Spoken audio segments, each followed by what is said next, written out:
Elite spine and pain management centre operation లేకుండా మోకాళ్ళు వెన్నునొప్పికి శాశ్వత పరిష్కారం. సార్ ఆయన టైగర్ నాగేశ్వరరావు నేరస్తుడే కాదు, నన్ను కరడుగట్టే నేరస్తుడే, ఆయన ప్రాణాలతో కాపాడండి అని మీకు అడిగినప్పుడు మీకు బాధ అనిపించలేదు సార్ కాపాడాలని?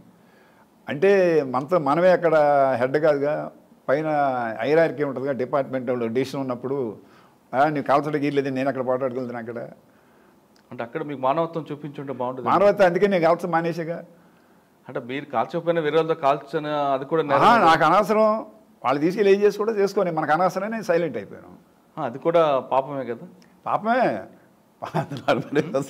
ఒక మనిషిని చంపుతారు విషయం మీకు తెలుసు, నేరస్తుడే, ఆయన నేనే సపోర్ట్ చేయట్లేదు, తెలుసు తెలియక చాలా తప్పులు చేస్తూ ఉంటాం. ఒకసారి దాన్ని మనం అనిపించాల్సిందంట, అనుభవించాలి, తప్పదు.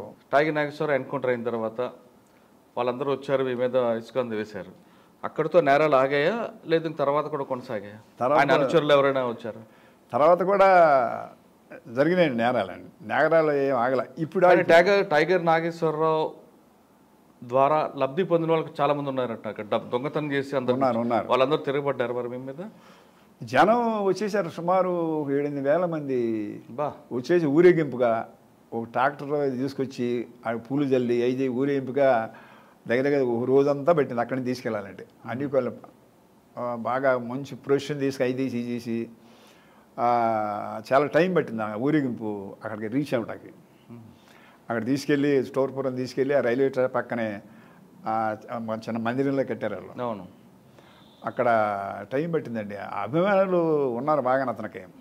సార్ మీకు చాలామంది దొంగలు చూస్తుంటారు, ఈ టైప్ ఆఫ్ దొంగని ఇక్కడ చూసారా? టైగర్ నాగేశ్వరరావు తర్వాత ఇటువంటి వాళ్ళు అంటే ఒక దొంగకు కూడా అభిమానులు ఉంటారనే విషయాన్ని మనం ఎలా అర్థం చేసుకోవాలి?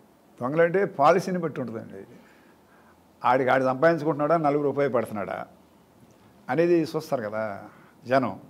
అందుకని వీడికి ఆడు సంపాదించుకోడు. చాలామంది సంపాదించుకున్న దొంగలు ఉన్నారు, కానీ వీడికి ఏం మిగలలేదు. అక్కడ నలుగురి కోసం చూస్తాడు, అది హ్యాపీగా ఆడు చేస్తూ ఉంటాడు. సంపాదించుకున్న దాంట్లో నలుగురికి పెడతా ఉంటాడు. నాకు అంతకాలం ఇంతకాలం పోటాడు. కొంచెం జనరస్గా దొంగల్లో కూడా మరి మనుషులు వాళ్ళు జనరస్గా ఉంటారు కదా, పోటాడేవాడు ఓటాల కోసం ఉంటాడు కదా, అట్లా ఆడి స్టైలు. అంటే ఆయన రాజకీయంగా రావాలనుకుంటున్నాడు, అది వాస్తవం? రాజకీయం కాదు కానీ అదొక మెంటాలిటీ, ఏదో మంచి ఉపయోగపడాలి, జనాలకి మంచి పేరు తెచ్చుకోవాలి, నన్ను ఎవడో దొరకకూడదు, నన్ను అందరూ మెచ్చుకోవాలి, వాళ్ళకి ఉంటుందిగా నేను మంచి అనిపించుకోవాలని, ఆ టైప్. కానీ ఆయన చేసే నేరాలు ఎక్కువగా బాగా వడ్డీలు వసూలు చేసే వడ్డీ వ్యాపారస్తులను టార్గెట్ చేశాడు, వాస్తవం అది? ఏదండి? వడ్డీ వ్యాపారస్తులు ఎక్కువగా టార్గెట్ చేశాడు అన్నది. వడ్డీ వ్యాపారస్తులు జనరల్గా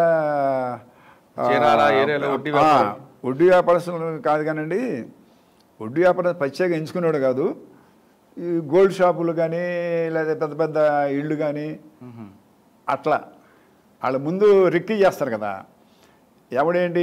ఎవరింట్లో ఉంటారు, ఎవడు బాగా చేస్తున్నాడు, అంతా వడ్డీ వ్యాపారస్తులు కొడదాము, దేశాలు పెడదాం అనేది ఆ లెవెల్లో కూడా ఆలోచించరు పెద్దగా.